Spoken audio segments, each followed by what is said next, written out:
PR 433 PC 2025 என்ற செம்மணி சிந்துபாத்தி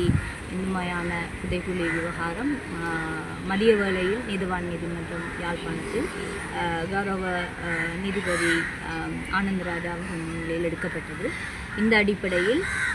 பாதிக்கப்பட்டவர்கள் சார்பாக மன்றில் தோன்றிய சட்டத்தரணிகளால் கடந்த 3ஆம் திகதி ஆனி மாதம் 2025ஆம் ஆண்டளவில் குறித்த புதைகுழி தொடர்பான ஆரம்பகட்ட அகழ்வு பணிகளில் ஒன்றுக்கும் மேற்பட்ட கிட்டத்தட்ட 6 பூரணமான மனித எலும்பு தொகுதிகள் கண்டெடுக்கப்பட்டதால் மேலும் பல எலும்பு தொகுதிகள் காணப்படுவதற்கான சாத்தியப்பாடுகள் இருக்கின்றது என்று அவதானிக்கப்பட்டதன் அடிப்படையிலும் குறித்த புதைகுழியை மனித புதைகுழியாக மன்றால பிரகடனப்படுத்தும்படி விண்ணப்பிக்கப்பட்டிருந்தது. அதன் அடிப்படையில் இன்று மதிய வேளையில் நீதவான் நீதிமன்றம் கூடி அந்த அகழ்வு பணிகளில் பணியாற்றுகின்ற சட்ட வைத்திய நிபுணர் செல்லையா பிரணவன் மற்றும் தடையுவில் தொல்பொருள் பேராசிரியர் ப்ரொஃபஸர் ராஜ்சுமதவா அவர்களுடைய அறிக்கைகள், ஆரம்பகட்ட அவதானிப்புகள் மற்றும் பரிந்துரைகளின் அடிப்படையில் 3 விதமான விடயங்கள் 2 பேரினாலும் மன்றுக்கு தெரிவிக்கப்பட்டுள்ளது. அதில் முதலாவது அந்த குறிக்கப்பட்ட அகழ்வு பணி இடம்பெறுகின்ற இடத்துல 1.6 அடி அளவிலேயே மனித எலும்பு எச்சங்கள் அடையாளப்படுத்தக்கூடியதாக இருக்கின்ற சாத்தியப்பாடான நிலைமை. மற்றது ஒரு குழப்பமான சூழல் அல்லது குழப்பமான வகையில் அந்த குறித்த மனித எலும்பு கூடுகள் புதைக்கப்பட்டுகின்ற ஒரு நிலையை அவதானிக்கக்கூடியதாகவும், ஆடைகளோ அல்லது தனிப்பட்ட அடிப்படையிலான அணிகலன்களோ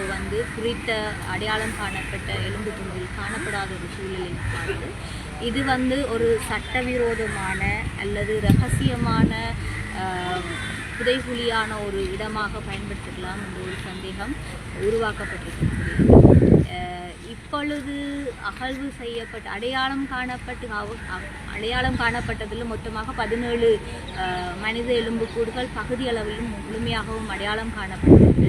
5 மனித எலும்பு தொகுதிகள் அகழ்ந்து எடுக்கப்பட்டுள்ளது புதைகுழியிலிருந்து. இந்த அடிப்படையில் தொடர்ந்தும் பல மனித எச்சங்கள் பகுதி அளவில் அடையாளப்படுத்தப்பட்டு இருக்கின்ற காரணத்தால் தொடர்ந்து இந்த மனித புதைகுழி தொடர்பான விடயத்தை தோண்டுதல் நடவடிக்கையை தொடர்ச்சியாக செய்ய வேண்டும் என்றது தொடர்பாகவும் பரிந்துரைகள் அவர்களால் மேற்கொள்ளப்பட்டது. இந்த நேரத்தில் பாதிக்கப்பட்டவர்கள் சார்பாக மண்டல தோன்ற சட்டத்தரணியாலையும் அந்த முன்வைப்பு வைக்கப்பட்டதுடன் அடிப்படையில் நீதிமன்றம்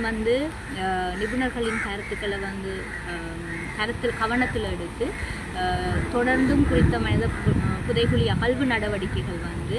அவர்கள் திருப்திப்பட்டு அந்த புதைகுழியினுடைய முடிவு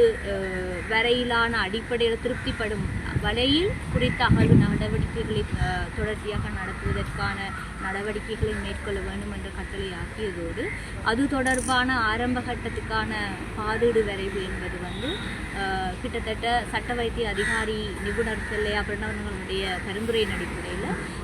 40 நாட்களுக்குரிய பாதீடுகளை உரிய காலத்தில் சமர்ப்பித்து நிதி வளங்கள் ஒதுக்கீடுகளுக்கான ஆயத்தக்கட்ட நடவடிக்கைகள் எடுக்கும்படி சொல்லியதோடு